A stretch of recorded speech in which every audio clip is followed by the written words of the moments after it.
اور سورہ توبہ دونوں میں جہاد کے حکام ہیں۔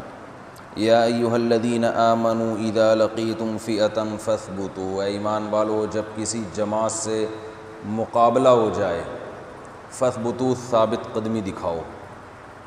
واذکروا اللہ کثیرا لعلکم تفلحون، اللہ کا ذکر کثرت سے کرو تاکہ تم کامیاب ہو جاؤ۔ یہاں بڑی ٹیکنیکل پوائنٹ ہے، سیکھنے کی چیز ہے۔ کیا کریں یار، ایک ہی پوائنٹ میں بعض دفعہ سارا ٹائم لگ جاتا ہے۔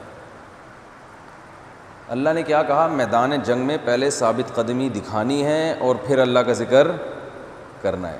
خالی ذکر سے کام نہیں چلے گا، خالی پیلی کی دعاؤں سے کام نہیں چلے گا۔ ہم چاہتے ہیں ہر آفت کو ہم ٹالیں دعاؤں سے۔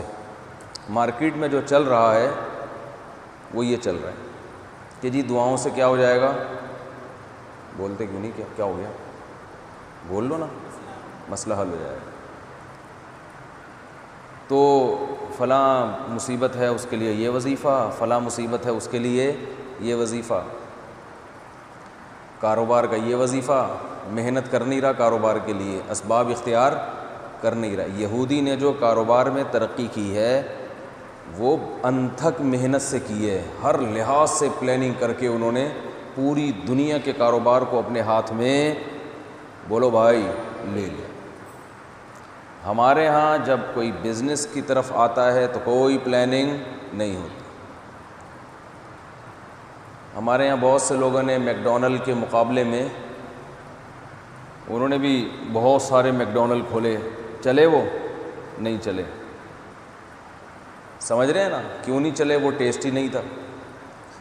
کولے بہت آئے ہمارے یہاں پیپسی کولا کے مقابلے میں، مکہ کولا، زمزم کولا، مدینہ کولا، سارے مقدس نام، ہو سکتا ہے اس پہ دم بھی کرتے ہوں، ایسا ہی ہے نا، دم بھی کرتے ہوں، بزرگوں سے اس کو گزارتے بھی ہوں۔ اتنا کچھ کر لیا، درود شریف کے پھونکے بھی لگا دی ہوں گی، مگر وہ مکہ کولا، زمزم کولا مارکیٹ میں چل نہیں سکا۔ یہودی نے جو کولے نکالے اس نے دم وم نہیں کیا، اس نے سارا فوکس اس کو کیا کہ مارکیٹ میں پبلک کی ڈیمانڈ کیا ہے، کوالٹی پہ سمجھوتا، بولو نا، نہیں کرنا، ٹھیک ہے نا۔ اور کس طرح سے اپنی پبلک کو مارکیٹ میں لانچ کیا جائے، کس طرح اس کو پھیلایا جائے، ایڑی چوٹی کا زور لگا دیا اس نے۔ اور بالآخر آج جو زمزم کولا جس کی کمپنی ہے وہ خود بھی جا کے جب خود پیتا ہے تو پیپسی کولا پیتا ہے، اپنی پروڈکٹ خود پینے کے لیے بھی وہ تیار نہیں ہے۔ پتہ نہیں زمزم کولا آج کل مارکیٹ میں چل رہی ہے کہ نہیں، ہے شارٹ ہو گئی مارکیٹ سے۔ تو وہی بات ہے نا کہ محنت نہیں ہے۔ تو اللہ نے اس آیت میں کیا بتایا؟ میدان جنگ میں جب لڑائی ہوگی نا، تو لڑائی کا میدان کیا ہے؟ میدان ہے نا، جنگ کا میدان وہ لڑائی کا میدان ہے۔ مسجد لڑائی کا میدان نہیں ہے۔ تو مسجد میں بیٹھ کے دعا نہیں کرنی ہے، بلکہ میدان جنگ میں دشمن کے سامنے جتنی بہادری سے وہ لڑ رہا ہے اسی اسٹائل میں تم نے اس سے زیادہ بہادری دکھانی ہے۔ اور پھر ایک تمہارے پاس ایک اور چیز ہے، وہ کیا ہے؟ اللہ کا ذکر کرنا ہے، جو دشمن نہیں کرتا۔ تو تمام اسباب اور وسائل کو میدان جنگ میں جھونکنے کے بعد پھر اللہ کو یاد کرنا ہے، جو ہمارے بس میں تھا اے اللہ ہم نے کر دیا، اب جو تیرے قدرت میں ہے وہ تو کر، پھر مدد ملے گی۔ سمجھتے ہو کہ نہیں سمجھتے ہو؟ تو یہ کرونا وائرس میں بھی یہی ہے، وبا سے بچنا چاہتے ہو تمام اسباب وسائل اختیار کرنے پڑیں گے، اور پھر اللہ سے دعا۔ اگر جھپیاں پا رہے ہو ایک دوسرے کے ساتھ اور جناب مسافے کر رہے ہو، بغلگیر ہو رہے ہو، کچھ نہیں ہے یار اللہ ہے بہت، تو اللہ تو سب کچھ کر سکتا ہے بھائی۔ میں نے کل بھی بتایا تھا، اللہ تو مردے کو بھی زندہ کر سکتا ہے، لیکن اگر اللہ نے نہیں کیا ٹھیک ہے نا، تو پھر مسئلہ کیا ہو جائے گا؟ خراب ہو جائے گا۔ ایک صاحب سے میں نے کہا آپ ذرا احتیاط کریں، آپ شوگر کے مریض ہیں، مٹھائی ایسے کھا رہے ہیں تو مر بھی سکتے ہیں۔ کہہ رہے اللہ نے چاہا تو نہیں مروں گا۔ میں نے کہا اگر اللہ نے چاہا مر جائیں تو؟ کہہ رہے اللہ نے چاہا تو نہیں مروں گا۔ میں نے اللہ نے اگر نہیں چاہا تو پھر تو مریں گے نا؟ کہہ رہے ہاں اللہ نے نہیں چاہا تو مروں گا۔ تو میں نے کہا آپ کو کیسے پتہ چل گیا کہ اللہ چاہے گا کہ آپ نہیں مریں؟ یہ تو ٹھیک ہے اللہ نے چاہا تو نہیں ہوگا یہ کام، لیکن یہ کون بتائے گا کہ اللہ چاہ بھی رہا ہے کہ نہیں چاہ رہا؟ تو اللہ بعض دفعہ نہیں چاہتا، بعض دفعہ چاہتا ہے۔ تو یہ دینداروں میں یہ چیزیں چل رہی ہیں، سمجھ رہے ہیں کہ نہیں سمجھ رہے؟ تو بڑے مسائل چل رہے ہیں بھائی مارکیٹ میں۔ تو اللہ نے میدان اچھا اس میں بھی اللہ نے تمام اسباب اور وسائل اختیار کرنے کا حکم دیا۔ اعدوا لهم ما استطعتم من قوہ، جتنی دشمن کے خلاف طاقت استعمال کر سکتے ہو وہ استعمال کرو۔ اپنے ملک کے دفاع میں جنگی قوت، فوج، بحری بیڑے تیار کرنا، سائنس اور ٹیکنالوجی کے میدان میں آگے بڑھنا۔ مستطعتم، ما عربی میں کہتے ہیں بہت زیادہ عموم ہوتا ہے، جو تم دیکھو کہتے ہیں نا للہ ما فی السماوات و ما فی الارض، اللہ کے لیے ہے جو کچھ آسمانوں میں اور جو کچھ زمین میں۔ تو ما کا معنی کیا ہے؟ جو کچھ۔ اتنا عموم عربی کے کسی اور لفظ میں ہے ہی نہیں۔ میری آواز نہیں آ رہی؟ مجھے لگ رہا ہے گونج رہی ہے آواز، صاف آواز آ رہی ہے، کلیئر ہے؟ جو کچھ۔ تو اللہ فرماتے ہیں مستطعتم، جتنی تم میں طاقت اور استطاعت ہے نا، اس لحاظ سے تم اپنے ڈیفنس کی تیاری بولو بھائی کرو۔ اس سے ہو سکتا ہے کہ جو وہ صوفی جو شریعت کا علم نہیں ہے، صوفی ٹائپ کے لوگ، وہ یہ کہہ سکتے تھے یہاں قوت سے مراد یہ ہے کہ بہت زیادہ دعائیں مانگو، جتنی تمہارے اندر، جتنی بس میں تمہارے قوت ہے نا، اتنی دشمن کے خلاف کیا مانگو؟ دعائیں۔ قوت سے یہ مراد ہے روحانی قوت، بہت روزے رکھو۔ تو اللہ نے فرمایا نا نا نا نا، اللہ نے کیا فرمایا؟ مستطعتم من قوہ من رباط الخیل، اللہ فرماتے ہیں میری مراد، حدیث میں آتا ہے قوت سے مراد تیر اندازی ہے، رمی کہتے ہیں، حدیث میں آتا ہے، صحیح حدیث ہے، الا ان القوت الرمی، سنو طاقت سے مراد پھینکنے کی طاقت ہے، تیر ہے، میزائل ہے، بم ہے، ٹھیک ہے نا، ہر وہ چیز، ہر وہ اسلحہ جو پھینک کے جب تباہ کیا جاتا ہے نا۔ تو نبی صلی اللہ علیہ وسلم نے فرمایا طاقت اور قوت سے مراد کیا ہے؟ اسلحے کی قوت، اور فرمایا وَمِن رِبَاطِ الْخَيْلِ، اور گھوڑوں کو باندھ کے رکھو، کیونکہ گھوڑوں سے لڑائیاں ہوتی تھیں۔ تُرْهِبُونَ بِهِ عَدُوَّ اللَّهِ وَعَدُوَّكُمْ، اللہ نے فرمایا اتنی طاقت بناؤ کہ اللہ اور تمہارا دشمن، اللہ کا دشمن اور تمہارا دشمن تمہاری قوت کو دیکھ کر کانپنے لگے، ٹھیک ہے نا، نمازوں کو دیکھ کے کانپتا ہے بھائی۔ آپ جو یہاں بیٹھے ہیں نا، ان سے بھی یہ جرمانہ ہے کہ جب میں کوئی بات کروں گا تو وہاں یا نہ میں جواب دینا پڑے گا۔ تو اللہ نے کیا فرمایا کہ دشمن کے خلاف قوت استعمال کرو، تیار کرو، ایسی قوت کہ وہ تمہیں دیکھ کر کانپنے لگے، تھر تھرانے لگے۔ بھائی بم بھی ہے ان کے پاس، تو بھائی ان کے پاس تو ایٹم بم ہے، ان کے پاس تو ایسی اتنے ٹینک ہیں، اتنی آرمی ہے، اتنے جہاز ہیں، ایسی قوت۔ تو اسلام میں دونوں چیزیں، روحانی قوت بھی جمع کرنی ہے اور جسمانی قوت بھی، مادی قوت بھی، دونوں میں سے ایک کی طرف جائیں گے دوسرے کو۔ اچھا، بعض لوگ صرف مادی قوت پہ یقین کرتے ہیں، وہ میدان جنگ میں اللہ کا ذکر کرنا یا اللہ کو یاد کرنا یا شریعت کو فالو کرنا، اس کی ان کی نظر میں کوئی اہمیت ہی نہیں ہے، جیسے غیر مسلم ہوتے ہیں۔ تو یہ بھی غلط ہے۔ تو دونوں چیزیں کیا ہیں؟ بولو بھائی، ضروری ہے۔ تو یہ ہر جگہ ہی ہے، صرف میدان جنگ میں نہیں ہے۔ صحت بنانی ہے، اسباب اور وسائل بھی اختیار کرنے پڑیں گے۔ صحت بنانی ہے تو اسباب اور وسائل بھی اختیار کرنے پڑیں گے۔ خوش رہنا چاہتے ہیں تو خوش رہنے کے اسباب اور وسائل بھی اختیار کرنے پڑیں گے، بیٹھے بیٹھے نہیں خوش ہو جائیں گے۔ لوگ مجھے کہتے ہیں یار وہ میں نے شادی کی ہے، بیگم میرے سر بجا رہی ہے، میں بہت ٹینشن میں ہوں، کہاں شادی ہو گئی؟ تو میں نے کہا آپ سوچ سمجھ کے شادی کرتے، جہاں پیغام آپ نے بھیجا ان کے بارے میں پہلے سے معلومات تھیں؟ کہتے ہیں نہیں، استخارہ نکالا تھا، اس میں پازیٹیو آیا تھا، میں نے کہا پٹو، طبیعت سے پٹو۔ کسی سے دوستی لگانے سے پہلے انسان تھوڑا سا پرکھ لیتا ہے، تو ساری زندگی جس کے ساتھ رہنا ہے ایویں ہی دپل میں کہ چلو دیکھ لیتے ہیں، نہ خاندان کا پتہ، نہ قوم کا پتہ، نہ ذات کا پتہ، نہ اس کی حرکتوں کا پتہ، شکل دیکھی تھی بس۔ سمجھ رہے ہیں یہ ہو رہا ہے کہ نہیں ہو رہا مارکیٹ میں؟ شکل دیکھیے جی، شکل اچھی تھی تو بس صحیح ہے. اب اس کو پتہ ہی نہیں ہے چور ہے، چرسی ہے. بعض خواتین بھی چرس پیتی ہیں، زیادہ تر نہیں لیکن پیتی ہیں.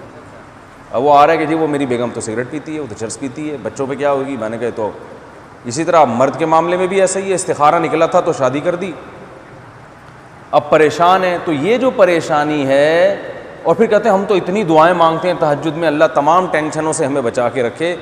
اللہ نے وہ ٹینشن ہمیں دی جو دنیا میں کسی کو نہیں ملی. تو بھائی آپ نے ٹینشن سے بچنے کے اسباب اور وسائل مکمل اختیار کیے ہی نہیں ہیں، تو بھائی ٹینشن تو ہوگی. یہ تو ہوگا، وہ کیا ہے وہ کیا کہتے ہیں، یہ تو ہوگا. تو بالکل صحیح کہا بھائی، یہ تو ہوگا. تو نہیں، میں نہیں بتاؤں گا، میں نام نہیں بتاؤں گا بھائی کس نے کہا ہے کہ یہ تو ہوگا، یہ میرا مقصد ہے. تو کیا بات کر رہا تھا یار. تو ٹینشن سے بچنے کے اسباب اختیار کرتے نہیں ہیں، اور پھر ٹینشنوں میں جکڑ جاتے ہیں. پھر کہتے ہیں پتہ نہیں میرے ساتھ ایسی ٹینشن کیوں ہو رہی. اولاد میں اگر آپ برابری نہیں کریں گے، ایک بچے سے زیادہ لاڈ پیار، دوسرے کو نظر انداز کریں گے، تو دوسرا پھر آپ کو ٹینشن دے گا کہ نہیں دے گا. دوسرا بچہ پھر تھوڑا ماں باپ سے باغی ہو جاتا ہے. پھر ماں باپ کہتے ہیں ہم نے تو اتنی دعائیں مانگی تھی، نیک صالح بچہ اللہ ہمیں عطا کرے، مگر یہ کیا نکلا، یہ تو بات نہیں مانتا، یہ تو بدتمیزی کرتا ہے. تو بھائی پہلے آپ اپنے بارے میں بھی غور کر لیں کہ کہیں ہمارے اندر کوئی ایسا فالٹ نہیں ہے. فالٹ تو نہیں ہے کہ ہمارے عمل نے اس بچے کو کیا بنا دیا، بولو بھائی، بدتمیز بنا دیا. جب آپ ایک گھر میں کسی کے ساتھ سوتیلے پن جیسا سلوک کریں گے تو شیطان، بچے کو والدین کے خلاف کبھی نہیں جانا چاہیے جیسا مرضی سلوک ہو، لیکن شیطان کو موقع تو دے دیا نا آپ نے ورغلانے کا. اب آپ کہہ رہے ہیں ہمارے گھر میں سکون ہی نہیں ہے، بچے بات ہی نہیں مانتے. تو بھائی بچے اس لیے بات نہیں مانتے کہ آپ نے ان کی گھر میں تربیت پر کبھی دھیان دیا ہی نہیں ہے. نہ گھر میں کوئی تعلیم کا انتظام ہے کہ بھئی کوئی فضائل کی تعلیم ہو، آخرت سے بچانے کی تعلیم ہو، نہ ان کو علماء کے پاس کبھی لے گئے. جن اسکولوں میں آپ نے اپنے بچوں کو ایڈمیشن کروایا وہ مادی ترقی کو جانتے ہیں، روحانی ترقی کو نہیں جانتے. وہ سارے گوروں کا کلچر آپ کو دے رہے ہیں، اور گوروں کے ہاں تو اولڈ ہاؤس ہے. یہ تو شکر کرو بچے نے آپ کو گلی میں گھر سے باہر ابھی نکالا نہیں ہے. تو اسباب سارے ٹینشنوں کے، اور کہتے ہیں دعائیں مانگ رہے ہیں. ہم تو 27ویں رات کو دعا مانگی تھی اللہ میرے بچے کو انسان کا بچہ بنا دے. ٹھیک ہے نا. تو اللہ نے یہ ان آیتوں میں کیا پتہ چل رہا ہے بھائی، اسباب، فل اسباب اختیار کرو، اس کے بعد دعائیں بھی پھر قبول ہوں گی. پھر اللہ پہ نظر رکھو. سمجھ رہے ہیں کہ نہیں سمجھ رہے ہیں؟ ہر چیز میں.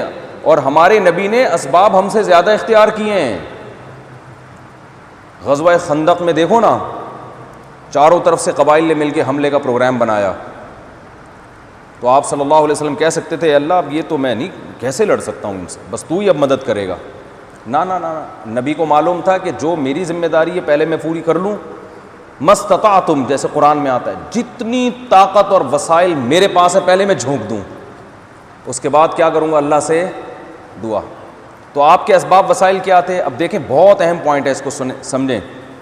آپ کے پاس کیا تھا بھائی؟ پہلی بات تو یہ کہ یہ اتنے سارے قبائل مل کے جب حملہ کر رہے ہیں ایک اکیلی قوم پر، تو اس سے پہلے عرب نے یہ جنگ کبھی دیکھی ہے ہی نہیں. تو عربوں کو اس جنگ کا نہیں پتا. میرے ارد گرد تو سارے عرب ہیں، عمر ابن خطاب رضی اللہ عنہ، ابو بکر صدیق رضی اللہ تعالیٰ عنہ، بلال حبشی، عبد الرحمن ابن عوف، یہ تو سارے عرب لوگ ہیں. تو عقل یہ کہتی ہے، یہ بھی نہیں کہ بیٹھ کے استخارہ نکال دیا، استخارے میں جو آئے یہاں سے شروع کریں یا یہاں سے لڑائی شروع کریں، نہ. بلکہ آپ صلی اللہ علیہ وسلم نے فرمایا کہ پہلے تو اعلان کیا بھائی کوئی ہمیں مشورہ دے، ہمیں مشورہ دے کہ اس بارے میں کسی نے پہلے ایسی جنگ دیکھی ہو. عرب میں نہیں ملے. سلمان فارسی آئے جو ایران کے تھے، فرمایا کہ یا رسول اللہ ہمارے یہاں ہوتا ہے، سارے قبائل جب مل کے حملہ کرتے ہیں ہم یہ جانتے ہیں پہلے سے یہ جنگ کیسے. آپ نے فرمایا کیا کرتے ہو؟ کہا کہ ہم خندق کھودتے ہیں. اتنی بڑی خندق، گڑھے کھد گئے، دشمن کا گھوڑا جو ہے اس خندق کو پار نہیں کر سکتا. میں اور آپ ہوتے نا، ہم کہتے ہیں ان کو دیکھو، گویا مدینہ کے چاروں طرف گڑھے، اتنے لمبے لمبے گڑھے. بھائی کوئی مشورہ دینا، مشورے کے لیے بلایا تھا. سزا دینے کے لیے نہیں بلایا تھا. ہم یہ کہتے ہیں نا جی ہاں رمضانوں کے دن تو مشورے کے لیے بلایا تھا. یہ کیا بات کر رہے ہو؟ گرمی میں ہم گڑھا کھودنا آسان کام ہے نہ. نبی صلی اللہ علیہ وسلم کے مشورے پر غور کیا آپ نے, اور غور کیا بھائی اس کے علاوہ کوئی آپشن نہیں ہے. اب مسئلہ یہ ہے کہ گڑھے کھودیں کیسے اتنے, یہ آسان ہے بھائی, اتنے کوئی کرینیں تھوڑی تھی اس زمانے میں, کتنے گڑھے کھودیں, کتنے دن لگیں گے اس میں, اور پہلے ہمارے پاس کھانے پینے کو ہے نہیں, معاشی سارے تاجر تو ادھر آ جائیں گے, سارے زراعت والے ادھر آ جائیں گے, گڑھے کھودنا آسان کام ہے بہت, لیکن آپ کو پاس اسباب کی دنیا میں اس کے علاوہ کوئی آپشن نہیں تھا. اب ہم ہوتے ہیں نا, ہمارے یہاں کے جو وہ دیندار جن کے پاس علم نہیں ہے وہ تانے دیتے, یہ اللہ سے, یہ لوگ جو ہے نا اللہ سے نہیں ڈرتے, یہ انسانوں سے ڈرتے ہیں. دیکھو کس ٹینشن میں اپنے ساتھیوں کو ڈال دیا. بچانے والی ذات کیا ہے؟ اللہ کی ہے. مدد تو اللہ کی طرف سے آتی ہے. جتنی ٹینشن یہ گڑھے کھودنے میں لگا رہے ہیں, اتنی وظیفہ پڑھنے میں دعا میں لگا لیتے. بھلا یہی ہوتا کہ نہیں ہوتا بھائی؟ جتنی ٹینشن یہ حفاظتی تدابیر میں لگا رہے ہیں, انسانوں سے ڈر رہے ہیں, ان کو موت سے خطرہ ہے, موت سے ڈرتے ہیں. ایک طرف شہادت کے فضائل کہ شہادت اتنی بڑی چیز ہے, اور ایک طرف موت سے بچنے کا ایسا انتظام کہ گڑھا کھودنے میں پتہ نہیں کتنے شہید ہو جائیں. بھائی یہ تو بس اب اللہ سے دعا مانگو بھائی, یہ تو نہیں ہو سکتا بھائی, کھانے کو تو روٹی بھی نہیں ہے. اور نہ نہ نہ, نبی نے فرمایا اس کے علاوہ ہمارے پاس کوئی, میری امت کو سبق دلانا ہے. اگر آج ہم نے دعاؤں میں لگ گئے, وظیفوں میں لگ گئے, تو امت کہے گی کہ جب کوئی ایسا مسئلہ آئے گا تو ہم ڈاکٹر عبد القدیر خان کو مشورہ دے گی بم بنانے کی ضرورت. بولو بھائی بالکل بھی نہیں. کیا کرنا ہے انڈیا کے خلاف بم بنا کے بلا وجہ خام خامے, ہمارا امیج ویسے ہی دنیا کے سامنے خراب ہوا ہے. ڈاکٹر عبد القدیر خان کو کہتے چلیں نکلے بستر اٹھا کے, چلا کریں, 4 مہینے لگائیں, خانقاہ میں جائیں, حج کریں, 6 عمریں اور کرا دیں ہم. خدا کی قسم ڈاکٹر عبد القدیر خان کا ہم پر اتنا بڑا احسان ہے. میں نے ایک بہت بڑے عالم سے سنا جو بڑے پرہیزگار ہیں, کہتے ہیں اگر ڈاکٹر عبد القدیر خان نہ ہوتا تو آج ہماری داڑیاں محفوظ نہ ہوتی. آپ کیا معمولی سمجھ رہے ہو کہ یہ جو ہماری داڑیاں اور ہم پگڑیاں پہن کے عزت کے ساتھ بیٹھے ہوئے ہیں اور نمازیں پڑھ رہے ہیں اور بیانات کر رہے ہیں اور مدرسے چلا رہے ہیں, ہمارے جو ایٹمی سائنسدان ہیں ڈاکٹر عبد القدیر خان کے علاوہ بھی جنہوں نے تعاون کیا, یہ ان کی برکت ہے, ان کی محنت ہے کہ آج ہم عزت کے ساتھ بیٹھے ہوئے ہیں اس ملک میں. لیکن ہمارے دیندار طبقہ مانتا ہی نہیں ہے. وہ کہتے ہیں وہ جو بابا ہے نا کلفٹن پہ, انہوں نے سمندر کے پانی کو روک کے رکھا ہوا ہے, وہ فلانے نے روکا ہوا ہے. میں خدا نخواستہ کسی عالم بزرگ کی توہین مقصد نہیں, علماء کی وجہ سے تو آفتیں رکتی ہیں, علماء کی وجہ سے, بزرگوں کی وجہ سے تو بلائیں اللہ تعالیٰ ٹال دیتا ہے, یہ تو حقیقت ہے. لیکن ہمیں نبی کی سیرت میں کیا ملتا ہے بھائی؟ دونوں کام ساتھ ساتھ لے کے چلنا ہے. اللہ کو بھی راضی کرنا ہے اور اسباب اور وسائل بھی اللہ کے کہنے سے اختیار کرنے ہیں. اللہ ہی نے کہا ہے کہ اختیار کرو. تو اب آپ دیکھیں رسول اللہ صلی اللہ علیہ وسلم نے غزوہ خندق میں کیا انتھک محنت کی ہے. یہاں تک بھوک سے صحابہ نڈھال ہوئے ہیں کہ پیڑ پہ پتھر باندھے, اور آپ نے کہا ہم بھی تمہارے ساتھ ہیں, 2 پتھر آپ نے پیڑ میں باندھے. یہاں تک کہ اس لڑائی میں آپ کی 4 نمازیں قضا ہوئی ہیں, کیونکہ تیر اندازی اتنی ہو رہی تھی کہ نماز پڑھنا آپ کے لیے ممکن نہیں تھا.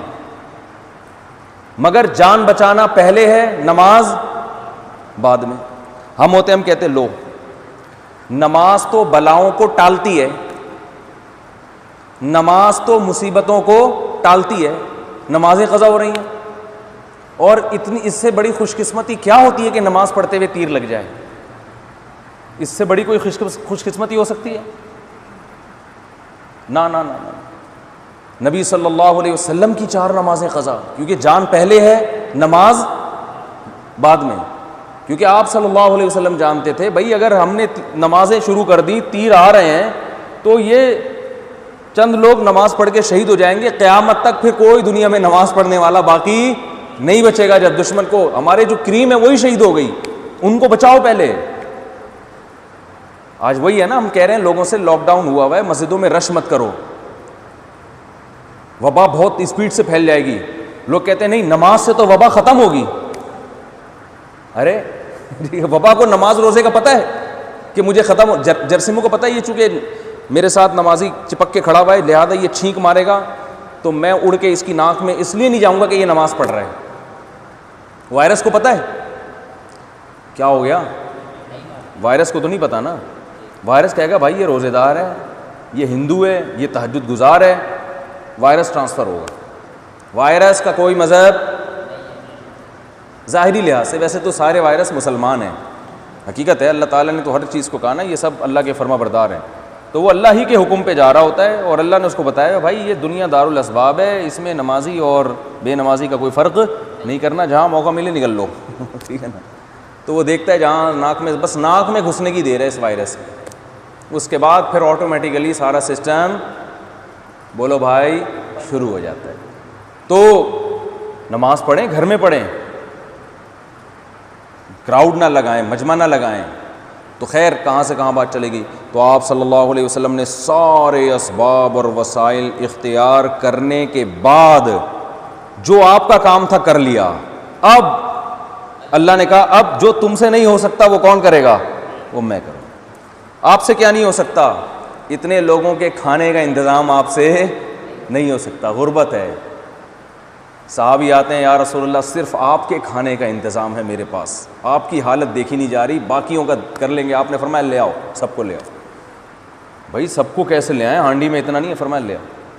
دسترخوان لگایا گیا. آپ نے فرمایا کہ اپنی بیوی سے کہہ دو کہ دیگچی سے ڈھکن نہ ہٹا, بس چمچے سے نکال کے دیتی جائیں. وہ دیتی جا رہی ہیں اور نکلتا ہی جا رہا ہے. یہ جو گھر میں جا کے ڈھکن دیکھتی ہو, میں جھانک کے دیکھتے ہو نا, اس سے برکت ختم ہوتی ہے کھانے کی. جا کے دیکھ رہے ہوتے کتنی بوٹیاں رہ گئیں, ڈال رہے ہوتے ہیں نا, جب بار بار جھانک کے دیکھ رہے ہوتے ہیں ایسا تو نہیں میرے حصے میں کوئی آئی نہیں کچھ. تو اللہ پہ توکل رکھو, اعتماد رکھو, مل جائے گا آپ کو بھی. 2-3 کوفتے آپ کے حصے میں بھی. انڈے والا سالن جس دن بنتا ہے نا اس دن دیکھ رہے ہوتے ہیں جا کے. میری عادت ہے میں جب بھی دودھ پکا ہوا ہوتا ہے تو ڈھکن اٹھا کے دیکھتا ہوں ملائی ہے کہ نہیں ہے. یہ میری عادت ہے, پتہ نہیں. اور پھر وہ وہاں سے ملائی چند سیکنڈوں کے اندر غائب. میں پرواہ نہیں کرتا. ملائی کے بارے میں نے گھر والوں کو بتایا ہوا ہے کہ اگر اس کو بچا کے رکھنا ہے, گھر والے بعض دفعہ گھی بھی نکالتے ہیں ملائی سے, گھی نکالنا ہے کچھ بھی نکالنا ہے تو میرے ڈھکن تک پہنچنے سے پہلے یہ کارروائی ہو جانی چاہیے. مجھے اگر دودھ کے اوپر گرم ملائی نظر آئی اور میں نے دیکھی تو پھر میں کسی کی نہیں سنوں. بعض گھر والے کہتے ہیں دودھ کا بیڑا غرق ہو جائے, ساری ملائی اٹھا لو تو دودھ میں پھر وہ رہتا نہیں نا, اس میں جان نہیں رہتی, دم نہیں رہتا. تو ملائی ہمیں پسند اتنی ہے, گرم جو نہیں دودھ کے اوپر جو ایسے تیر رہی ہوتی ہے, بڑی لذیذ ہوتی ہے, لوگ کھاتے نہیں آج کل. تو آپ صلی اللہ علیہ وسلم نے کیا فرمایا کہ گھر والوں سے کہنا کہ وہ دیتے رہے نکالنے کا. سب نے سیر ہو کے پیا ہے دودھ کا, ایک پیالہ سب نے سیر ہو کے پیا. اور پھر معجزے ظاہر ہو رہے ہیں. آپ نے کدال چلائی, چنگاری اڑی, آپ نے فرمایا کہ میں کیسر و کسریٰ کے خزانے اپنی امت کے ہاتھوں میں دیکھ رہا ہوں. ان قریب روم اور فارس کی سلطنتیں تباہ ہونے والی ہیں. تو بھائی یہ کر کے سپر پاور کو تباہ کرنے کی خوشخبریاں سنا رہے ہیں کہ جو میرے ساتھی یہ کر رہے ہیں نا, اللہ نے مجھے خوشخبریاں دے دی ہیں کہ ان قریب دنیا کی سپر پاور انہی لوگوں کے ہاتھوں سے جن کے پاس پہننے کے لیے چپل نہیں, جن کے پاس کھانے کے لیے روٹی نہیں, تم ان قریب ان کے کنگن تمہارے پاس آنے والے ہیں, سونے کے کنگن, اور آئے پھر صحابہ کے ہاتھ میں. یہ سب کچھ کرنے کے بعد پھر اللہ کی طرف سے کیا آتی ہے؟